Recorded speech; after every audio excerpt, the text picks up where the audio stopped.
Agaseke k'amakuru mu Karere ngafunduriye muri Kongo Kinshasa. Ku cyumweru abantu 8 bapfuye abandi benshi barakomereka mu mirwano hagati barwanya umutwe wa Bakatakatanga n'ingabo za Kongo Kinshasa FARDC ibukama mu ntara ya Rumame. Amakuru atangazwa na Radio Kapirense yanemejwe mu itangazo rya gisirikare cya Kongo yemeza ko umutwe w'inyeshyamba zitwa Mayimayi Katakatanga zinazi ku izina rya Mayimayi Bakatakatanga zihanira kwigenga ko intara Katanga zagabye ibitero ku ngabo za Kongo hapfa abantu 8. Igisirikare cya Kongo Kinshasa FARDC cyavuze ko ku cyumweru cyatewe n'inyeshyamba zitwa Mayimayi Zuru muri Kera gace ka Bukama aho ni mu ntara ya Rumame. Imwe y'agateganyo igaragaza ko inyeshyamba enye zishwe abandi 3 barakomereka naho ku ruhande rw'ingabo za leta yapfuye umusirikare umwe.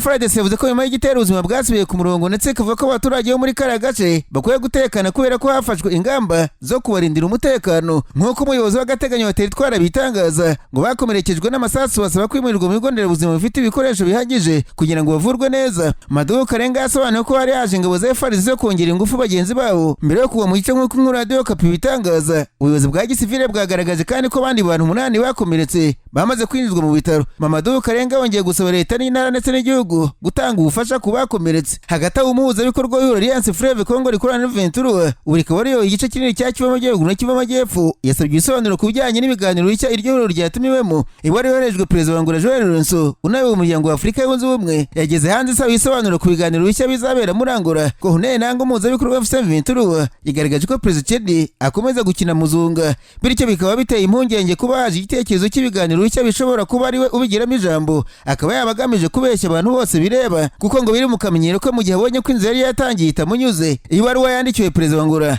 Ventura iribaza iti byabyize tumenye niba uhuza bwa Katari busaba guhuzwa n'ibiganiro bishya byaba ariko bimeze bikazitwa gute kandi bikagira uruhere turebye ibiganiro byari bisanzwe bihari. Ventura kandi isaba kumenya iki ibiganiro byabereye Doha muri Katari ndetse hagasinga imbanziriza mushinga y'amahoro uko bizitwa mu gihe muri Angola hazabera ibindi biganiro kumenya inzira bizakoreshwa kugira ngo ibiganiro bishya bitazatesha agaciro imyanzuro yari imaze kugerwaho. Ibiganiro huza leta ya Kongo na Ventura byakunze kutagera ku ntego za nyuma aho byagiye bibera byatangiye leta ya Kongo itemera guhura na Ventura ibita abanyarwanda ubundi kabita ibyebe aho leta ya Kongo yemeye guhura nabo habo ibiganiro byabaye i Nairobi nyuma y'igihe gito Ventura ibezwamo ndetse nabyo birahagarara nyuma bijya kubera Rwanda muri Angola. Mu kanya nk'ako guhumbya ibiganiro byari bimaze igihe bibera muri Angola nabyo byabaye nk'ibihagaze nta mwanzuro wa nyumusinywe hatangira ubuhuza bwa Katari. Igihe Katari yari irimbanije Perezida wa Kongo Felix Antoine Tshisekedi yasabye Amerika kwinjira mu biganiro hatangira ibindi biganiro hagati ya Kongo n'u Rwanda byo bibera muri Amerika i Washington. Ventura yavuze ko uburyo bw'inzira z'ibiganiro ururizi zivuga ku kibazo kimwe hari ubwo zibyara kwivuguruza gutiga neza ikibazo bigatuma nta gisubizo cya nyuma kigerwaho bikarangira imbaraga zose zashyizwemo z'imfabusa. Amakuru avuga ko nyuma y'uko Angola itumije mu biganiro rya Ventura habayeho kuvugana hagati ya Sheikh Mohammed bin Abdulrahman bin Jassim Al Thani Minisitiri w'Intebe akaba na Minisitiri w'Ububanyi n'Amahanga wa Katari na Minisitiri w'Ububanyi n'Amahanga wa Angola Tete Antonio. Sheikh Mohammed bin Abdulrahman bin Jassim Al Thani yibukije igihugu cya Katari gihagaze kuko ikibazo cyose cyakemuka mu mahoro hakubahirizwa amategeko mpuzamahanga kugira ngo habe umutekano urambye n'amahoro. Minisitiri w'Ububanyi n'Amahanga muri Angola ivuga ko Minisitiri Tete Antonio yanaganiriye n'intumwa idasanzwe ya President Trump kuri Afurika no mu bihugu by'Abarabu Masadi Bose ibibazo by'umutekano muke mu burasirazuba bwa Kongo Kinshasa. Hanyuma ariko ibiganiro by'Abanyekongo hagati yabo ubwabo ari imwe mu nzira mbere yakemuye amakimbirane hagati ya leta ya Kinshasa n'imitwe yitwaje intwaro mu burasirazuba bw'igihugu binzira itavugaho rumwe isa n'iyaba igiye kugeragezwa nanone. Ibi biganiro bikunze kwitwa dialogue politique intercongolais cyangwa se dialogue nationale bamwe mu batavuga n'ubutegetsi mu mezi yashize babigaragaje nk'inzira nyayo yo gukemura amakimbirane mu burasirazuba bwa Kongo n'ibindi bibazo by'imbere mu gihugu n'ubwo ku ruhande rwa leta atari gutya bayibonaga. Ubu umuvugizi wa leta ya Kongo Patrick Muyaya yemeje ko ibiganiro bya politiki birimo gutegurwa n'ibiro bya perezida w'igihugu hamwe n'ihuriro ry'amadini rizwi nka SSS5 kandi ko bizabera muri Kongo. Mu mwaka ushize iri huriro SSS5 ryakomeje gusaba ko ibiganiro nk'ibi nk'inzira yo gukemura ibibazo bya Kongo. Muri Kanama mu mwaka ushize ryatanze imbata cyangwa se roadmap y'uko ibyo biganiro bidaheza byo guhuza abahungu n'abakobwa b'igihugu byagenda mu kubona ibisubizo ku bibazo muzi by'amakimbirane ibibazo bya politiki n'imirwano. Bamwe ku ruhande rwa leta bavuga ko ibiganiro nk'ibi bituma nyuma yabyo havuka n'imitwe yitwaje intwaro nayo iziharanira kwinjira muri leta bityo bigahuza iki gihugu mu ntambara zidashira. Kuva 2022 ibiganiro bya Rwanda ndetse n'ibiganiro bya Nairobi hagati ya leta n'imitwe yitwaje intwaro itaremewe Ventura kugeza umwaka ushize ku biganiro bya Doha hamwe na Washington byose nubwo ari byagiye byemeranwaho nta musaruro ufatika biratanga ku rubuga rw'intambara muri Burasirazuba bwa Kongo Kinshasa. Muri ibi byumweru bike bishize Perezida Tshisekedi yagiye Rwanda inshuro zirenze 2. Amakuru avuga ko Tshisekedi yasabye Perezida Joel Lourenço wa Angola ubu kuri umuryango wa Afurika yunze ubumwe gufasha gutegura no kuba umuhuza muri ibi biganiro. Mu butumwa yakize ku rubuga rwa X Patrick Muyaya yavuze ko ari ikibazo kigendanye n'igihe inzira za Washington na Doha zizagera ku ntego. Amasezerano Washington hagati ya Kigali na Kinshasa hari ibyo yumvikanye, Doha hagati ya M23 na Kinshasa no hari ibyo bumvikanye, ariko ntibiragera ku masezerano y'amakuru y'amahoro, kandi ibiganiro bisa n'ibyahagaze. Ku cyumweru Minisiteri y'Ububanyi n'Amahanga ya Angola yatangaje ko Minisitiri wayo Tete Antonio yaganiriye kuri telefone na mugenzi we muri Qatar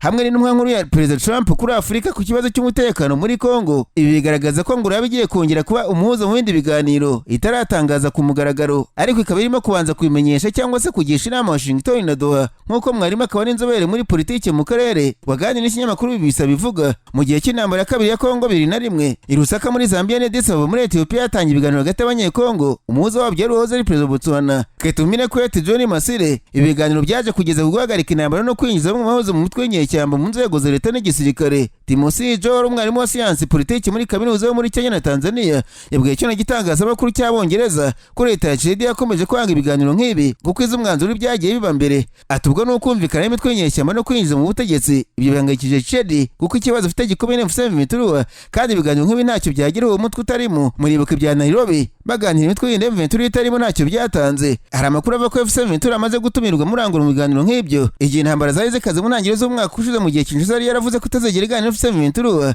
Umuhuza Joel Lonso yakomeje gusaba Kinshasa guhana n'inyeshyamba, ndetse mu Werurwe uwo mwaka leta ya Rwanda yari yatangaje ko intumwa za Kongo n'iza M23 zizatangira ibiganiro bitaziguye by'amahoro z'uko kwezi. Iminsi mike nyuma y'iryo tangazo rya Angola ibintu byahise bihinduka. Leta ya Qatar yabyinjiyemo ibihuza bitunguranye. Perezida Kidi na Paul Kagame, inzira ya Doha hagati ya Kinshasa na M23 iratangira, ariko ubu birasa naho Angola yongeye kwiyambazwa mu biganiro bifite indi sura. Mwarimu Oro yavuze ko bigoye ko ibiganiro bigamije gushaka amahoro hagati y'Abanyekongo ubwabo byagira icyo bigeraho umutwe wa M23 utabirimo. Patrick Muya ntabwo yigeze avuga ko M23 we yita umwana wa leta y'u Rwanda izatumirwa mu biganiro yavuze birimo gutegurwa. Leta y'u Rwanda ihakana gufasha M23, gusa yavuze ko yafashe ingamba zo kwirinda. Oro yavuze ati ntekereza ko Perezida Lorenzo warimo gusaba M23 kwemera kujya kuganira na Tshisekedi Kinshasa. Sinzi ko ibyo biganiro bizakorwa, ariko ribishidi yifuza, hari n'ibyo M23 yifuza, hari n'ibibazo abatavuga n'ubutegetsi bwa Kongo bagaragaza. Ibi byose nibemeza kwicara hamwe nk'Abanyekongo izaba ari intambwe ikomeye kandi ishoboka kurusha izindi yo gukemura ibibazo byabo bo ubwabo. Ariko reka dutegereze turebe niba iyo nzira ariyo bazahitamo. Hanyuma ariko iryo rya M23 rirwanya ubutegetsi bwa Kongo Kinshasa ryasabye leta y'u Burundi gufungura umupaka wo mu Gatumba uhuza Burundi na Kongo Kinshasa kugira ngo impunzi z'Abanyekongo zifuza gutaha zibone uko zisubira iwabo. M23 yatanzwe ubwo busabe biciye mu muhuzabikorwa wayo Kohoneye Nanga, nyuma y'uko impunzi z'Abanyekongo zabungiye mu Burundi zibayeho mu buzima bubi cyane.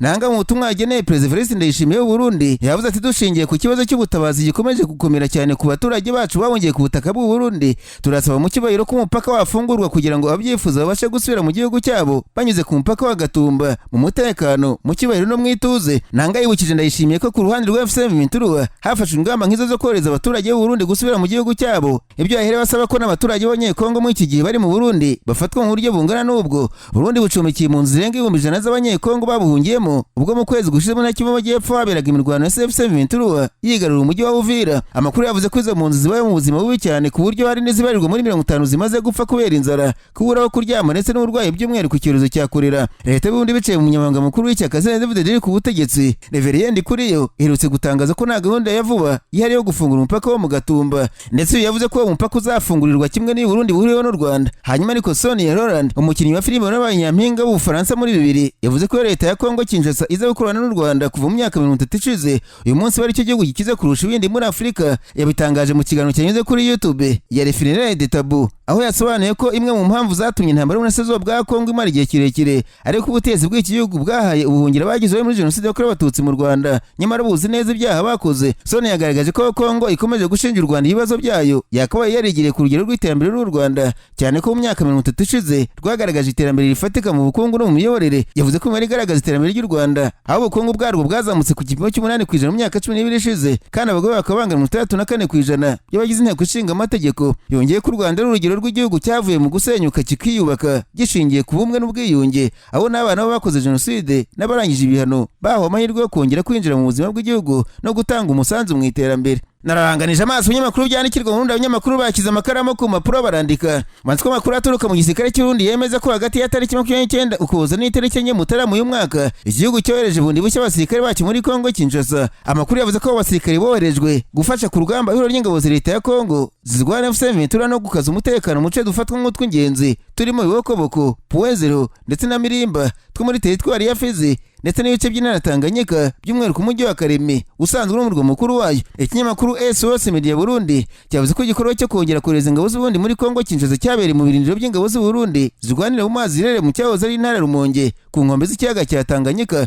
Icyo gitangazamakuru cyavuze ko amakuru gikesha inzego za gisirikare na polisi avuga ko imodoka za gisirikare zibarirwa mu 10 n'izindi zitwara ibikoresho bya gisirikare zari zifite abasirikare b'Abarundi zatangiye kugenda kuva kuwa gatatu w'itariki 31 Ukuboza ko umwaka ushize. Izi ngendo ngo zakorwaga cyane nijoro no mu masaha y'urukerera kugira ngo zitamenyekana. Umwe mu basirikare b'Uburundi utifuje gutangazwa amazina yavuze ko icyo gikorwa cyo kongera kohereza ingabo muri Kongo Kinshasa cyabanjijwe n'icyiciro cyo gusubiza muri kiriya gihugu abasirikare ba FARDC n'abarwanyi ba Wazalendo bari barahungiye mu Burundi ubwo M23 yafataga umujyi wa Uvira. Mu cyumweru cyari cyabanje amato y'ingabo z'Uburundi zirwanira mu mazi ngo yari yatwaye inshuro ebyiri abasirikare ba FARDC n'abarwanyi ba Wazalendo berekeza umujyi wa Karere. Uburundi bwafashe icyemezo cyo gusubiza ingabo zabwo muri Kongo Kinshasa nyuma y'uko mu Kuboza ko umwaka ushize igice kinini cy'ingabo zabwo cyari cyakuwe muri Kongo ubwo zatsindirwaga n'M23. Umunyamabanga mukuru w'ishyaka CNDD riri ku butegetsi Reverend Kera aheruka kubwira abanyamakuru ko gucyura ziriya ngabo byari byabaye mu gisa nko gusubira inyuma mu buryo bwa gisirikare cyangwa se bwa gipolisi mbere yo gushimangira ko Uburundi bukomeje kugenga ibyemezo byabwo bya gisirikare. Ati muri Kongo ni nk'iwacu mu rugo tugeye igihe dushakiye. Usibye abasirikare banyujwe mu cyambu cya Rumonge, amakuru yavuze ko abandi basirikare Burundi baburijwe kuri stade ya Vyizigiro nayo iri mu majyepfo ashyira uburengerazuba bw'u Burundi hanyuma binjizwa mu mato ya gisirikare. Amato y'ubutayi ingabo z'amazi z'u Burundi nayo ngo yakoreshejwe mu gushyigikira ubu buryo bwo gutwara abasirikare mu mazi. Biravuga ko kuri ubu intego nyamukuru Burundi bufite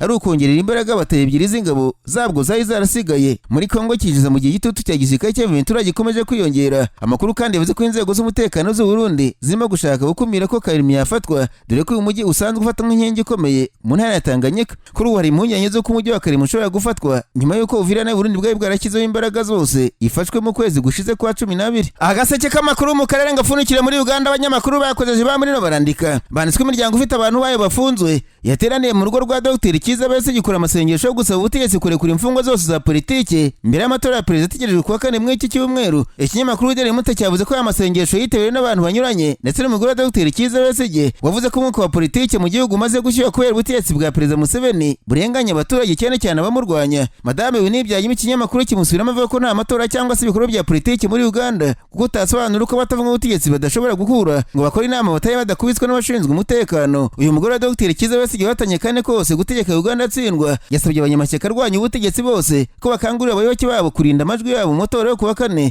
Yavuze ko badakwiye gutaha amajwi atamaze kubarwa. Cyaguranye Batarias Babone uri mu bakomeye bazahatana na perezida Museveni muri ayo masengesho yibukije abanyarwanda ko Imana ifasha abantu bari hamwe, abasaba kuba hamwe kandi bagasengera Dr. Kiza Bose umaze umwaka afashwa ziri ibitekerezo bye bya politike. Iminsi irarirwa ku ntoki muri Uganda mbere y'amatora rusange yo ku itariki 15 Mutarama akuyemo amatora ya perezida. Abagize kwishinga amategeko n'inzego z'ibanze ariko kuva tariki 10 Mutarama ingabo za Uganda zongereye mu mijyi minini y'igihugu. Ubu ingabo zirakorana irondo n'abapolisi nk'uko umuvugizi w'ingabo za Uganda bitangaza. Gukoreza ingabo ni igisubizo ku mpungenge z'urugomo rushobora kwaduka mu gihe cy'amatora muri Uganda, ariko batavuga n'umutegetsi bo babona ko ari ukugerageza gutera ubwoba. Imodoka z'imitamenwa hamwe n'imitwe y'ingabo byagaragaye cyane ku cyumweru ku masangano menshi y'umurwa mukuru Kampala. Uwitwa Raymond wagiye kwamariza perezida Museveni mu gace ka Kawara avuga ko ibibahumuriza. Aganira na radio mpuzamahanga y'Abafaransa RFI ati perezida wacu yatwijeje amahoro mu myaka hafi 40 tumaranye nta makimbirane. Rero ni ibisanzwe ko ashaka kurinda ibyo yagezeho muri ako gace kazi kubamo abantu benshi bashyigikiye umuyobozi w'abatavuga n'ubutegetsi Robert Cyaguranye. Bo baribaza impamvu y'izo ngabo ndetse n'igaragara ry'umutwe ushinzwe umutekano ngo usa nkaho ari mushya nk'uko Joseph Mukanisha bitangaza. Ati batwara moto bambaye imyenda ya polisi ariko bambaye amakoti akingira amasasu kandi bafite intwaro nyinshi.